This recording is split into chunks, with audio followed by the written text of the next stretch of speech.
जो भी बच्चे पूरे ऑब्जेक्टिव जो भी हम अभी कराने वाले हैं अगर वो देख के जाएंगे तो उनको श्योर शॉट 10 से 15 मार्क्स का एज मिलने वाला है 11th के इस एग्जाम में। अगर कोई भी बच्चा ऑब्जेक्टिव को भी ढंग से करके एग्जाम देने के लिए जाएगा तो 11th में वो अच्छे मार्क्स ला सकता है, तब उसे 12th पढ़ने में भी एक कॉन्फिडेंस आएगा कि हाँ हमने 11th में अच्छे मार्क्स लाए हैं और हम 12 भी अच्छा कर सकते हैं।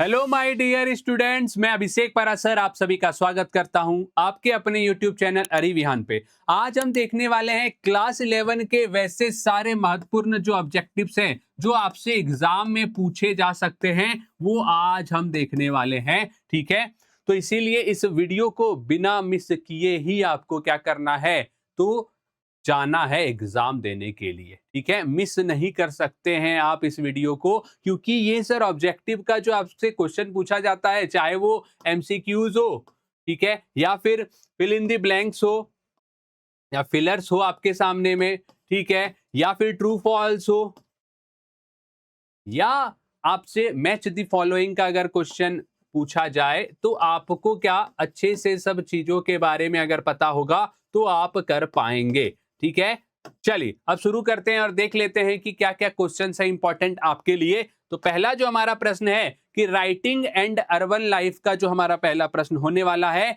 कि Mesopotamian civilisation primarily flourished between which two rivers. तो हमें सर पता है टिग्रिस और यूफ्रेटस रिवर के बीच में हमें क्या देखने को मिलता था, कौन सा सिविलाइजेशन वहां पे फ्लरिश हुआ था, तो सर वो मेसोपोटामियन सिविलाइजेशन था। ठीक है, the Old Testament is a part of which religious text, the Bible, Quran, Gita और रामायण। तो क्या होगा सर, बाइबल का क्या था, तो पार्ट था द ओल्ड टेस्टामेंट। ठीक है, अब what is a ziggurat, temple, mosque, legation और बिल्डिंग। जिगुरत क्या था, हमें पता है सर क्या था जिगुरत, तो टेम्पल था मेसोपोटामियन सिविलाइजेशन का, जिसको कि हम क्या बोल रहे थे, तो जिगुरत बोल रहे थे। Which civilization is responsible for the development of cuneiform script? तो हमें सर पता है मेसोपोटामियन सिविलाइजेशन का क्या है स्क्रिप्ट, तो क्यूनिफॉर्म है। ठीक है, चलिए अब व्हाट वर उरुक एंड मारी इन मेसोपोटामिया। तो हमें पता है सर क्या है, तो वहां के फेमस सिटीज को क्या बोला जाता था, तो फेमस सिटीज दो जो थे हमने देखे थे बहुत महत्वपूर्ण, उरुक और मारी। The famous epic of Gilgamesh is associated with which civilization? तो with which civilization? Mesopotamian civilisation के साथ इनका क्या था, इपिक ऑफ गिलगमेश के बारे में हम जानते हैं। ठीक है, चलिए आगे अगर बात करें तो फेमस स्पाइसमीन या specimen of sculpture called Warka head was found in which city of Mesopotamia, Akkad, Uruk, Assyria या सुमेरिया। तो उरुक में क्या, तो ये हमें देखने को मिलता है। ठीक है, specimen of sculpture called Warka head. चलिए अब फिल इन द ब्लैंक्स के बारे में अगर हम बात करें, dash was the first to decipher the Mesopotamian cuneiform script. बहुत इंपॉर्टेंट ये क्वेश्चन है, ये आपसे पूछा जा सकता है।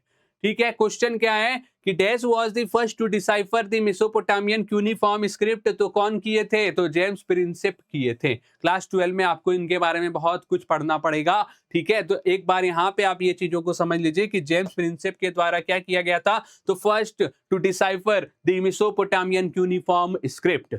Second, neo is a word from the कौन से लैंग्वेज से, तो स्पेनिश लैंग्वेज का क्या है, तो वो टर्म है नेओ। ठीक है, अब the geographical region of Mesopotamia today is primarily part of the कौन से रिपब्लिक का पार्ट है, तो इराक का पार्ट है। ठीक है, आज का जो इराक वाला रीजन देखते हैं वो तभी का क्या था, तो मेसोपोटामिया था। अब अगर हम बात करें तो the goddess of love and war in Mesopotamia was called इनाना। हमें याद रखना है, इनाना जो थी वो क्या थी, goddess of love and war थी।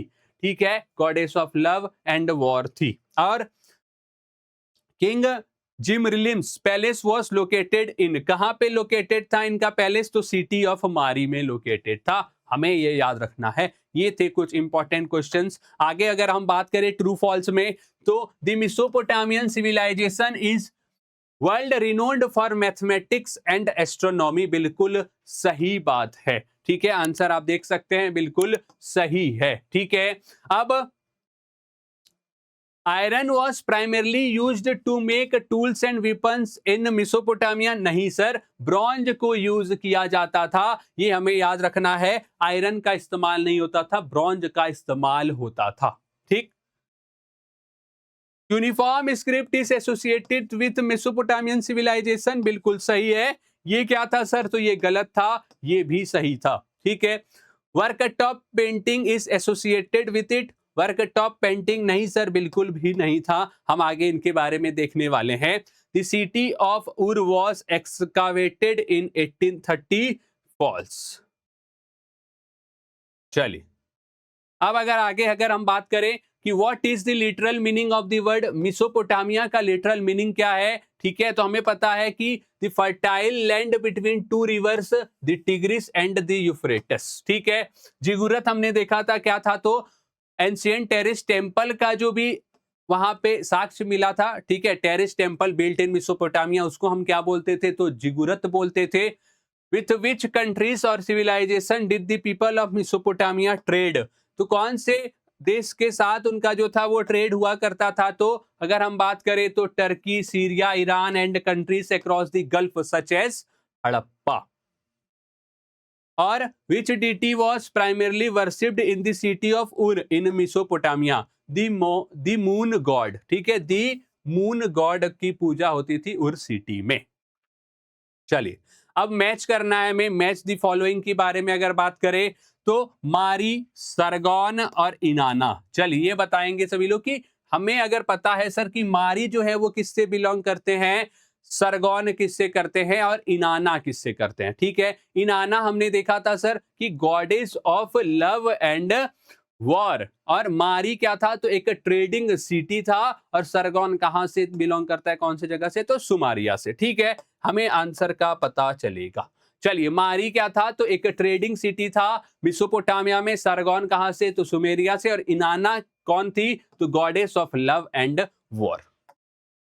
ये था हमारा पहला चैप्टर का जो भी हमने ऑब्जेक्टिव देख लिया है। अब हम दूसरे चैप्टर को देखेंगे, एन एम्पायर स्पैनिंग या अक्रॉस 3 कंट्रीज में जो एम्पायर फैला हुआ था उसके बारे में हम देखेंगे। रोम साम्राज्य के बारे में क्वेश्चंस क्या हैं। What was the popular Roman coin made of gold called, क्या बोलते थे, जो पॉपुलर रोमन कॉइन जो गोल्ड से बने होते थे उनको क्या बोला जाता था, तो हमें बताना है। तो इसका आंसर क्या होगा, तो सॉलिडस होगा।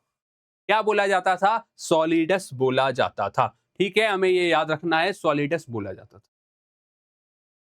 Who established the Principate in 27 BC, हमने देखा था ऑक्टेवियन ऑगस्टस के द्वारा क्या किया गया था स्टेब्लिश, तो प्रिंसिपेट। ठीक है, वो खुद को क्या बता रहे हैं कि सबसे हेड है, वो प्रमुख अपने आप को बता रहे थे, प्रिंसिपेट बता रहे थे इन 27 BC में, Octavian Augustus. Which emperor made Christianity the official religion of the Roman Empire? Diocletian, Tiberius, Augustus, Constantine. ठीक है, which emperor made Christianity the official religion of the Roman Empire? तो कॉन्स्टेंटाइन ने बनाया था, हमें ये याद रखना है। ठीक है, कॉन्स्टेंटिनोपोल इनके ही नाम से था, ये भी हमें याद रखना है। What were the vessels containers used to transport liquids such as wine and olive oil in the Roman Empire called? क्या बोला जाता था वैसे वेसल्स को, तो हमें पता है एम्फोरिया बोला जाता था। ठीक है, ट्रेसल 20 के बारे में भी हमने पढ़ा है, आगे क्वेश्चंस आ सकते हैं या आपसे पूछे जा सकते हैं, आपको वीडियोस को अच्छे से देख के जाना है। ठीक है, सारे वीडियोस को, चाहे वो लॉन्ग शॉर्ट आंसर वाले हो या ऑब्जेक्टिव वाले हो, सारे इंपॉर्टेंट है एग्जाम के लिए।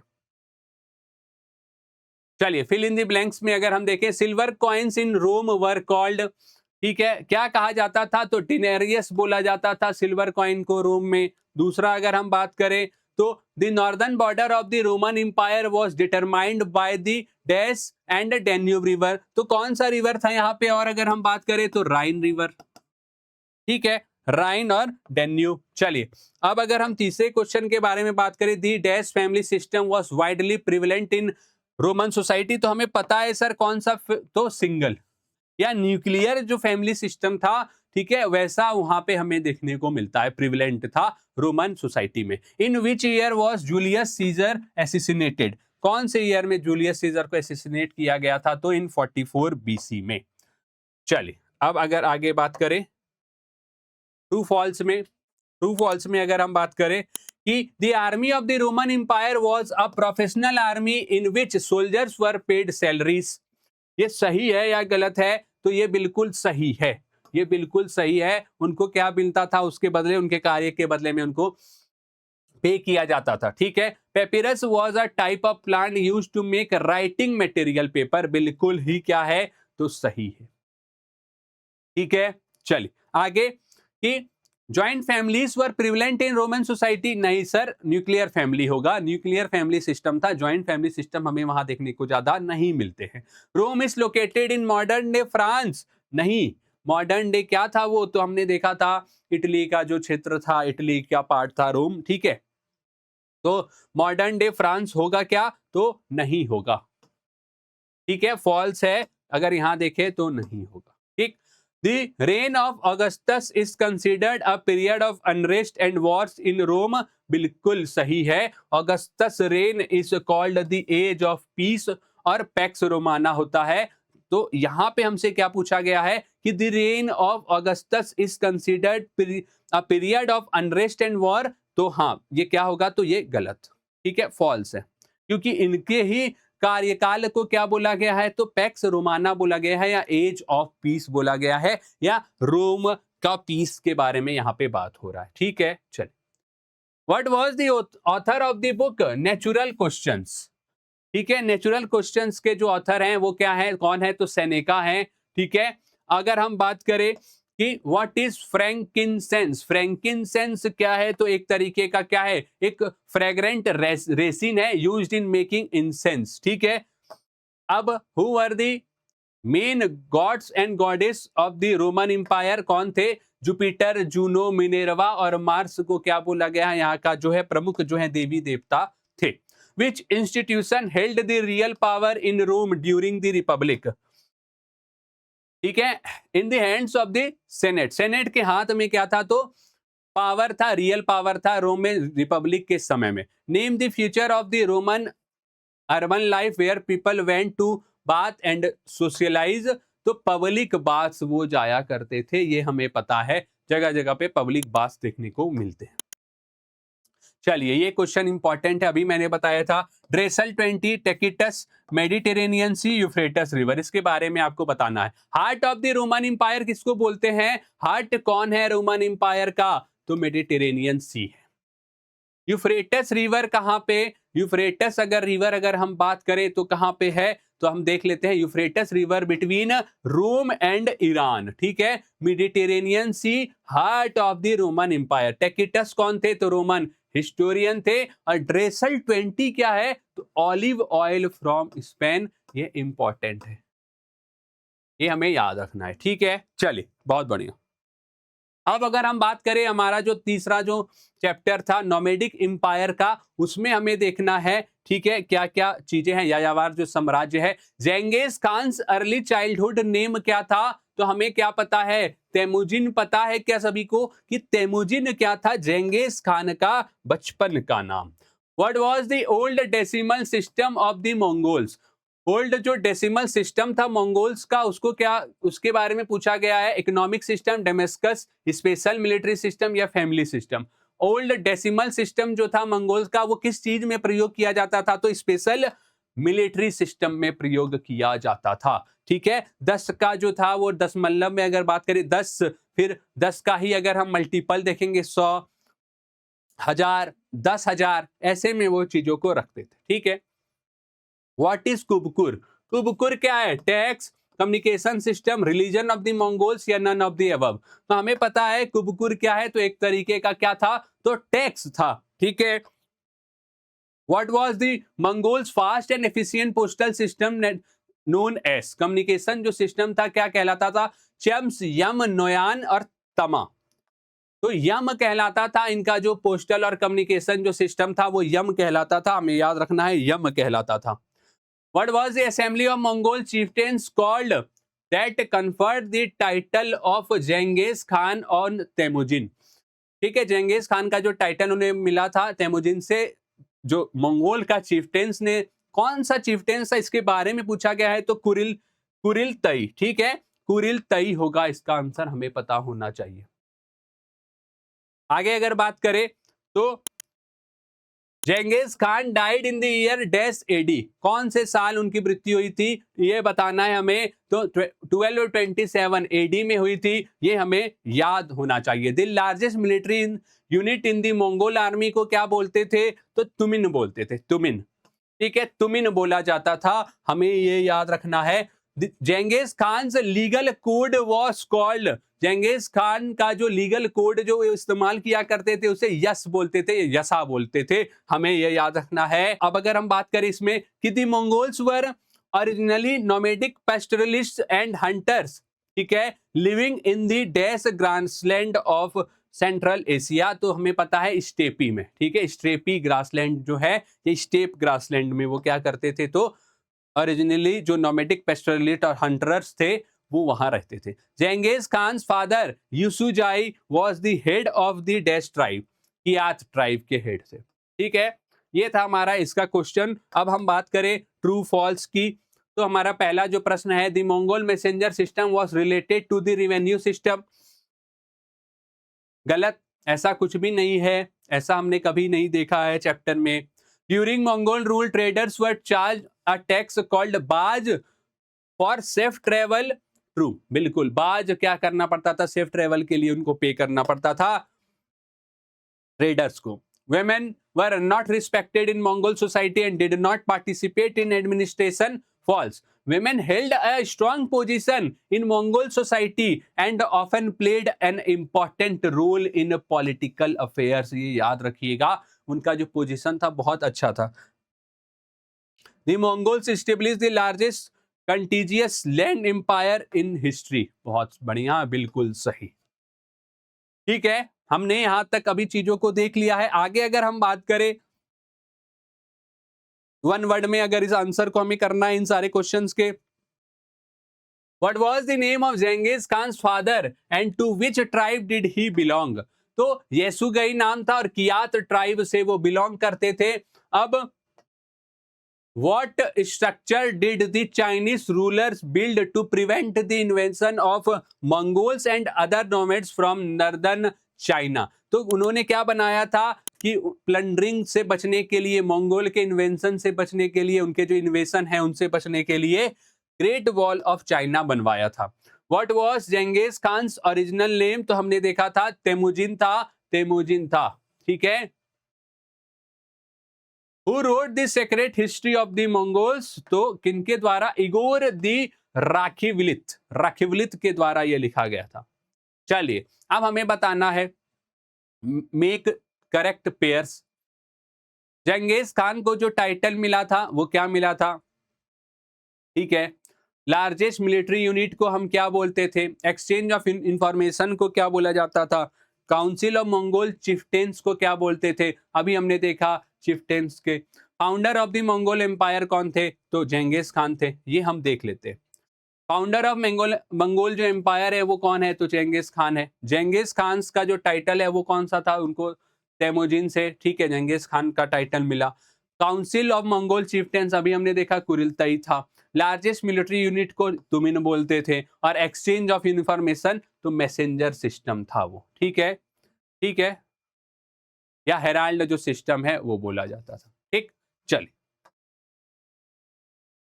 3 क्लासेस के बारे में हमें पढ़ना है। What were cavalry man called in medieval Europe, cavalry man को क्या बोलते थे, हमें अच्छे से पता है, नाइट बोला जाता था कैवेलरी मैन को यूरोप में। ठीक है, ठीक है, कैवेलरी मैन को क्या बोला जाता था, तो नाइट बोला जाता था। सर हमें ये याद रखना है अच्छे से।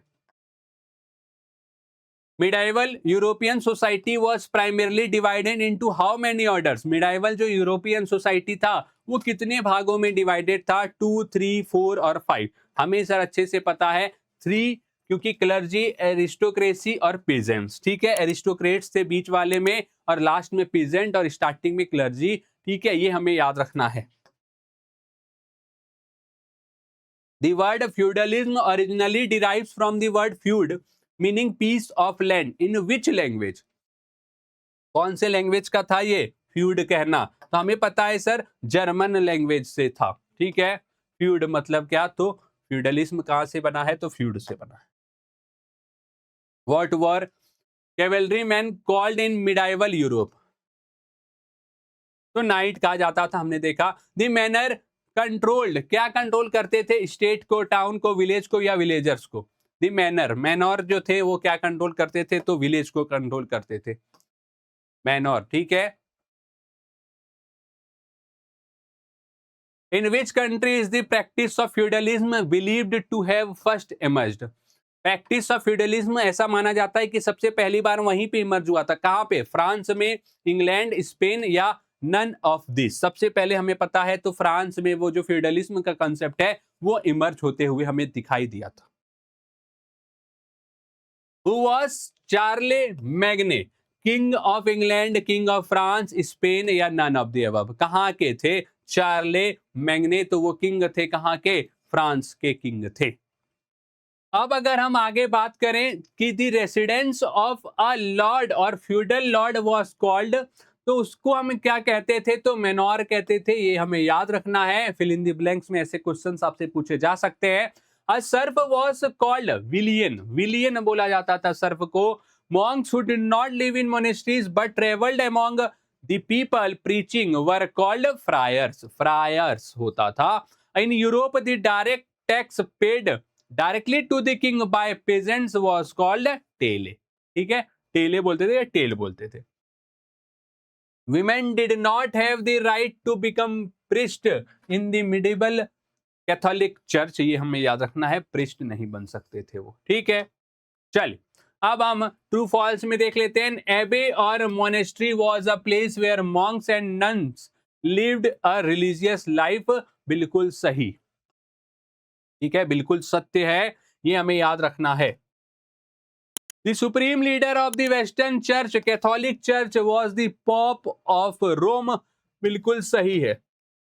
इन France the state general was a national assembly of the representative of the three classes, state general बोलते थे उनको, बिल्कुल सही है सर, स्टेट जनरल ही बोलते थे, स्टेट जनरल ही उनको बोला जाता था। सर्व्स और agricultural slaves were free farmers and could leave the lord's estate at will, नहीं, एट विल तो वो लीव नहीं कर सकते थे।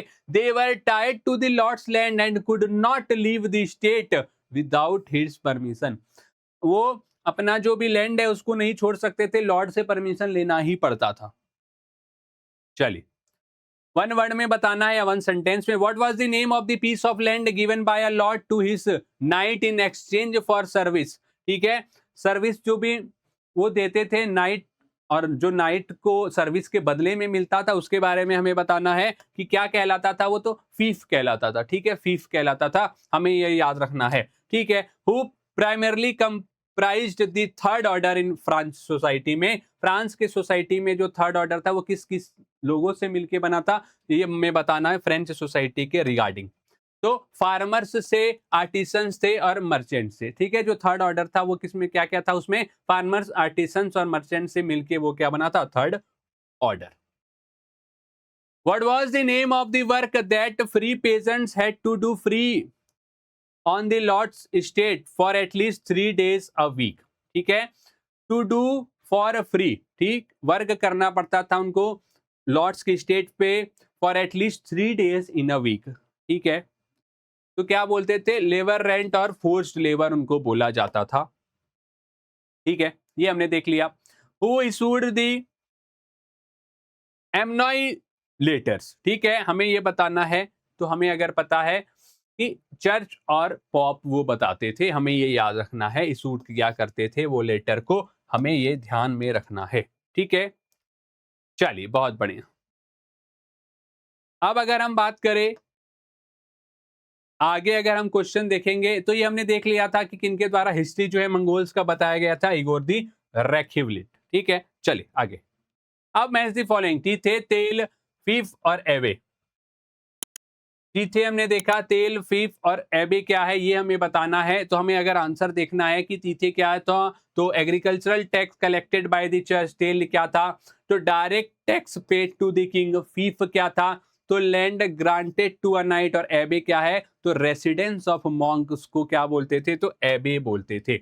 अब हम अगला जो चैप्टर है हमारा चेंजिंग कल्चरल ट्रेडिशन, उसके बारे में देखेंगे कि कैसे जो ट्रेडिशन है वो चेंज होता है यूरोप में, in Europe which country did the renaissance of the first time जो बिगेन हुआ था, इसके बारे में बताना है हमें। फ्रांस, इंग्लैंड, इटली या जर्मनी, हमें ये बताना है कैसे डार्क एज से इनलाइटनमेंट की ओर जाते हैं। तो इटली में ये जो था वो शुरू होते हुए हमें दिखा था रेनेसांस का जो पीरियड था वो, ठीक है, 13th और 14th सेंचुरी में। What is the literal meaning of renaissance? Prayer, rebirth, revolution, behaviour. Prayer नहीं था वो, बिहेवियर नहीं था वो, रीबर्थ या रेवोल्यूशन था सर, तो वो एक तरीके का री इनकारनेशन था। हमें ये याद रखना है वो री इनकारनेशन था, ठीक है। तो री इनकारनेशन हमें ये याद रखना है, ठीक है। बी में आप ये चीजों को भी रख सकते हैं, री इनकारनेशन, ठीक है। उसका आंसर क्या था? तो री इनकारनेशन था। चलिए, who was Martin Luther? A great scientist, great writer, great artist, a great religious reformer. तो क्या थे वो? तो एक तरीके के एक महान रिलीजियस रिफॉर्मर थे, हमें ये याद रखना है, Martin Luther. Who led the Protestant movement? Dante, Thomas More, Martin Luther, Julius two. Who led the Protestant movement? तो मार्टिन लूथर के द्वारा वो मूवमेंट को लीड किया गया था। Who invented the modern printing press in Europe?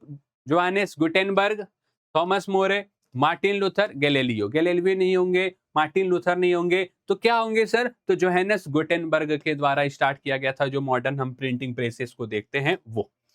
अब अगर हम फिल इन द ब्लैंक्स के बारे में बात करें, geographical discoveries paved the way for, geographical जो डिस्कवरीज हुए उन्होंने क्या कर दिया, किसके लिए रास्ता खोल दिया? तो ट्रेड और कॉमर्स के लिए खोल दिया। जो भी ज्योग्राफिकल जो डिस्कवरीज हुए, सी रूट को अगर ढूंढा गया है तो उन सब जगहों को हम क्या मानते हैं? तो एक तरीके का ज्योग्राफिकल डिस्कवरी मानते हैं, ठीक है। The city of dash in Italy emerge as the most prominent centre of art, learning and the Renaissance के लिए सबसे महत्वपूर्ण जो शहर था वो कौन सा था? तो फ्लोरेंस था। फ्लोरेंस था, हमें ये याद रखना है, ये याद रखिएगा, इंपॉर्टेंट है। Dez was the author of the famous book Utopia, in which he envisioned an ideal society. Ideal society के बारे में कौन बात कर रहे हैं? तो थॉमस मूर बात कर रहे हैं, थॉमस मूर बात कर रहे हैं, ये हमें याद रखना है। चलिए, the Ottoman Turks occupation of Dez in 1453 AD forced European scholars to flee to Italy. Constantinople, ठीक है, Constantinople in 1453 forced European scholars to flee to Italy.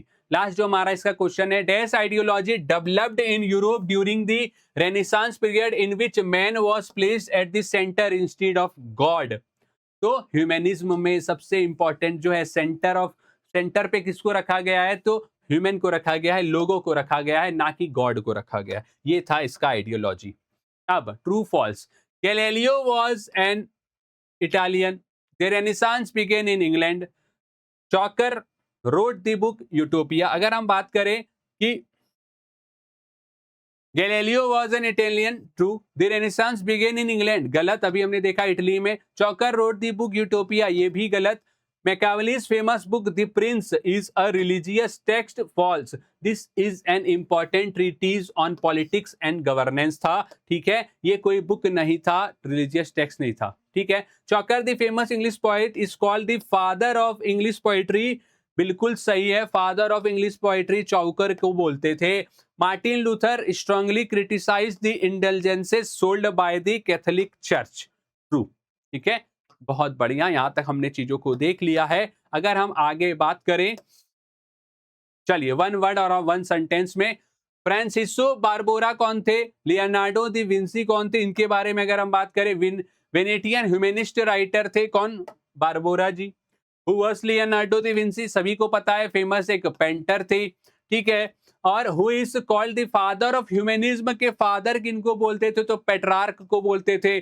और which important instrument did Galileo invented improve in the field of astronomy में? तो हमें पता है telescope का उन्होंने क्या किया था? तो निर्माण।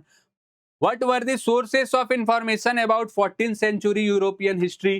तो documents, painting, sculptures, printed books क्या थे? तो सोर्सेस थे इंफॉर्मेशन के 14th सेंचुरी यूरोपियन हिस्ट्री के। चलिए, Copernicus, Johannes Gutenberg, Martin Luther और पेट्रार्क, हमें इनके बारे में बताना है। प्रिंटिंग प्रेस अभी सर आपने बताया गुटेनबर्ग के द्वारा।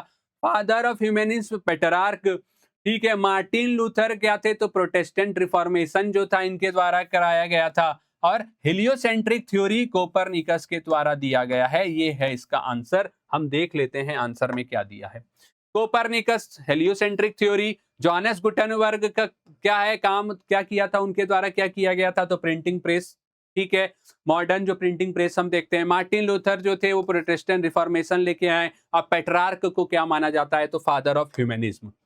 अब हमारा जो चैप्टर है अगला, displacement of indigenous peoples. Displacement of indigenous peoples in the 1840s the gold rush in America began in which state? New York, Texas, California या फ्लोरिडा? तो कैलिफोर्निया में ये हमें देखने को मिला था, ये हमें याद रखना है, ठीक है।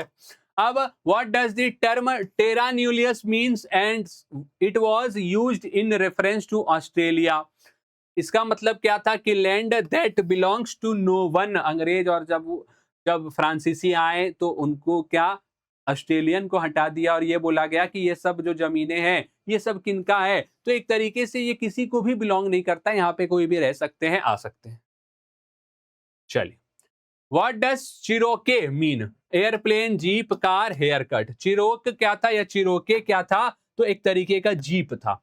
When did Australia begin pursuing the policy of multiculturalism? कब से ऑस्ट्रेलिया के द्वारा ये जो था पॉलिसी वो स्टार्ट किया गया था मल्टीकल्चरलिज्म का, तो 1974 AD में, ठीक है। चल, Where was the prairie grassland located? North America, south America, Australia या इंग्लैंड? प्रेरी जो है ग्रासलैंड वो कहाँ पे हमें देखने को मिलता है, तो नॉर्थ अमेरिका वाले क्षेत्र में देखने को मिलता है। What was the wampum belt used by the Native Americans of North America? A weapon of war, a necklace या belt made of colored shells used for treaties of messages, a king's crown, a hunting net. तो a necklace belt made of colored shells को क्या बोला जाता था, तो wampum belt बोला जाता है। यहाँ पे बेल्ट भी लिखा हुआ है ऑप्शन, अगर आप देखेंगे तो आपको चीजें क्लियर हो जाएंगी। Fill in the blanks. The gold rush is associated with the US state of California. ठीक है। नेक्स्ट अगर बात करें, indigenous peoples received property rights in the US constitution in the कौन से डेकेड में मिला? 1920 में मिला, ये हमें याद रखना है, 20s में। The name of Australia's capital is dash which means meeting place in the Aboriginal language, तो कैनबेरा, ठीक है। कैनबेरा हमें याद रखना है कि the name of Australia's capital is Canberra which means meeting place. Dash are the indigenous people of Australia who have lived there for thousands of years. कौन? तो एबओरिजिन्स जो थे उनके बारे में यहाँ पे बात की गई है, ठीक है। चलिए, एबओरिजिन्स।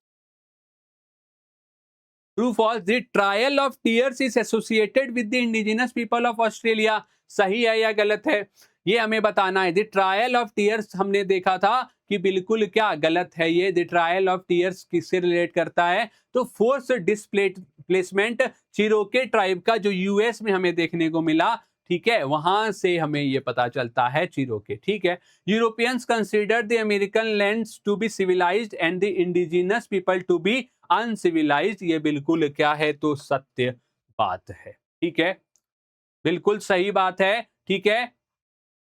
अब अगर हम देखें तो ये क्या है, बिल्कुल सही है। अब the continent of Australia was discovered by Columbus. नहीं सर, हमने यह देखा था अमेरिका वाला जो क्षेत्र था, कोलंबस वहां चले गए थे, वहां पे उनकी क्या हुई थी, तो खोज हुई थी, ठीक है। चलिए, ये क्या है, तो फॉल्स है। The oldest human articraft found in the Americas is an arrowhead believed to be 11,000 year old. बिल्कुल सही है, ठीक है, बिल्कुल सही है, हमें ये याद रखना है। The Indian act 1876 was enacted for the indigenous people of Canada, तो ये ट्रू, ठीक है, इंडिजिनस पीपल ऑफ कनाडा। अब अगर हम आगे देखें, वन वर्ड और सेंटेंस में आंसर करना है। Who are called settlers? What was the name given to the event that forced the Cherokee tribe to move west of the Mississippi जो रिवर है उसके वेस्ट में मूव करने के लिए, वैसा कौन सा इवेंट था उसके बारे में हमें बताना है। सेटलर्स कौन थे उसके बारे में बताना है। तो Europeans who migrated to America और ऑस्ट्रेलिया एंड सेटल्ड परमानेंटली, उनको सेटलर्स बोलते थे, मैंने समझाया भी है ये पहले।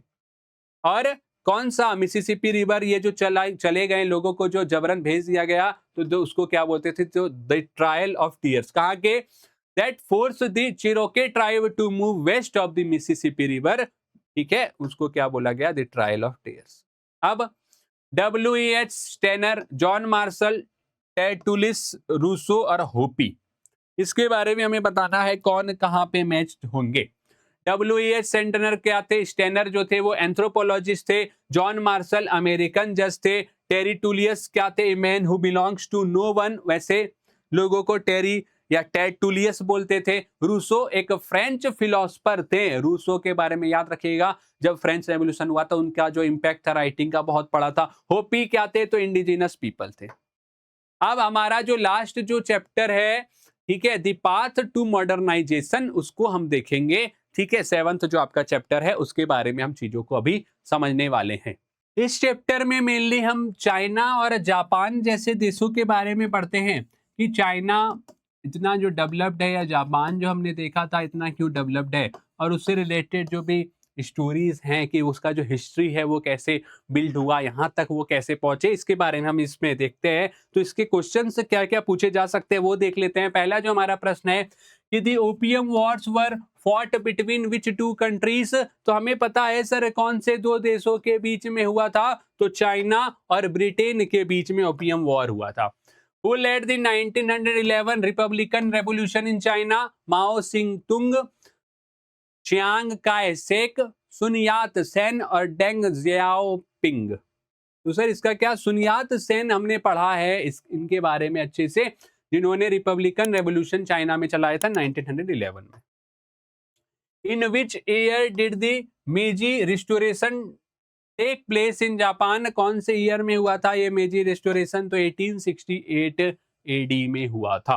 ठीक है, चलिए आगे अगर बात करें, when was the People's Republic of China, communist government establish कब हुआ था, 1911 में, 21, 49, 78। तो हमें पता है सर कब हुआ था, तो 1949 एडी में हुआ था। Days was established in 1885 to establish a modern banking system in Japan। तो बैंक ऑफ जापान का जो है वो क्या हुआ था, तो निर्माण कराया गया था, ठीक है, बनाया गया था, फॉर्मेशन हुआ था, ठीक है। सेकेंड जो है, dash is consider the founder of modern China, के फाउंडर किनको, तो डॉक्टर सुन यात सेन को बोलते हैं हम, ठीक है। Japan is called the land of the rising sun in Japanese, it is called Nippon, Nippon बोलते हैं उन्हें, याद रखिएगा कि Japan is called the land of rising sun, in Japanese it is called Nippon. The Communist Party of China CCP was founded in which year, तो 1921 में ये found किया गया था। चलिए अब बात कर लेते हैं ट्रू और फॉल्स की। The great leap forward campaign was related to China's industrial development, the long march is related to the history of Japan, after the opium war China had to sign the treaty of Nanking, Japan never made economic progress after world war two in 1945, गलत। Military service was made compulsory in Japan, देख लेते हैं Japan में ऐसा सही है कि गलत है। पहला जो हमारा प्रश्न है, the great leap forward campaign was related to China's industrial development, बिल्कुल सही है। दूसरा अगर बात करें, the long march is related to the history of Japan, नहीं, this was the communist historic 6000 mile march across China, ठीक है। और after the opium war China had to sign the treaty of Nanking, true, ठीक है। जब war हुआ, Britain ने जब चाइना पे असर पड़ रहा था ओपियम के कारण, ठीक है, यहाँ के एजुकेशन पे, यहाँ के जो लोगों पे, यहाँ के हेल्थ पे जो असर पड़ रहा था, तो इसके कारण से चाइना ने क्या कर दिया, तो बैन कर दिया था ओपियम को। तो बाद में क्या किया गया, तो फाउट लड़ाई जो हुई थी ब्रिटेन की चाइना के साथ हुई थी, ये हमें पता है, ठीक है। अब ये हमने देखा कि उन्होंने क्या, जापान ने 1945 में जब वर्ल्ड वॉर 2 खत्म हुआ तो उसके बाद कभी प्रोग्रेस नहीं कर पाई क्या? तो ऐसा तो बिल्कुल भी नहीं है। Japan emerged as a major economic power after the war. Military service was made compulsory in Japan. तो ये क्या है? तो बिल्कुल सत्य बात है। ठीक है, चलिए वन वर्ड और सेंटेंस में आंसर करना है। What was the name given to the restoration of the empire in Japan? What is the longest river in China? What did shogun mean in Japan? Which two Japanese cities were bombed by atomic bombs in 1945? Nagasaki और Hiroshima, ये हमें याद है। The famous Japanese city known as the Silk City who initiated the Great Leap Forward campaign in China? पहला अगर question है तो given restoration of the emperor in Japan, what was the name given to the restoration? तो हमें पता है मेजी restoration. China का जो सबसे बड़ा जो रिवर है वो कौन सा है? तो यांगजे रिवर है, हमें पता है। ठीक है, what did shogun mean in Japan? Shogun का मतलब क्या है? तो supreme military commander ruling in the name of the emperor को क्या बोलते थे? शोगुन बोलते थे। दो जगह पे जब बमबारी हुई थी, कौन कौन से जगह पे जापान में? तो हिरोशिमा और नागासाकी में, हमने द्वितीय विश्व युद्ध में देखा था। हमारा जो नेक्स्ट जो प्रश्न था वो क्या था? The famous Japanese city known as the silk city कौन सा है? तो निसहिजिन है। और मायो जेदांग को फॉर इंडस्ट्रियल डेवलपमेंट इन 1958 उन्होंने ही क्या? तो ग्रेट लीप फॉरवर्ड जो है कैंपेन चाइना में शुरू किया था। अब अगर हम बात करें करेक्ट पेयर्स की, तो ट्रीटी ऑफ नानकिंग किनके बीच में हुआ था? फुकुजावा, युकिची, बीजिंग और मेजी, इनके बारे में हमें बताना है। तो हम देख लेते हैं ट्रीटी ऑफ नानकिंग कब हुआ था। तो हमने देखा एक तो ब्रिटिश जो गवर्नमेंट थी ब्रिटेन और चाइना के बीच में हुआ था ओपीएम के कारण 1842 में।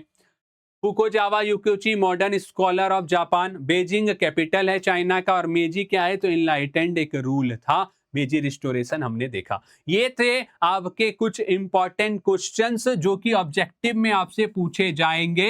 अच्छे से इस वीडियो को पूरा अगर नहीं देखा हो शुरू से तो सबको देख लेना है और फिर एग्जाम देने जाना है। ऐसे ही पढ़ते रहिए, फिर हम मिलेंगे अगले क्लास में। ठीक है, जुड़े रहिए हमारे साथ अरिविहान की टीम के साथ और ये क्वेश्चन को जरूर करके जाना है। चलिए मिलते हैं अगली क्लास में। Thank you and that's it for the day.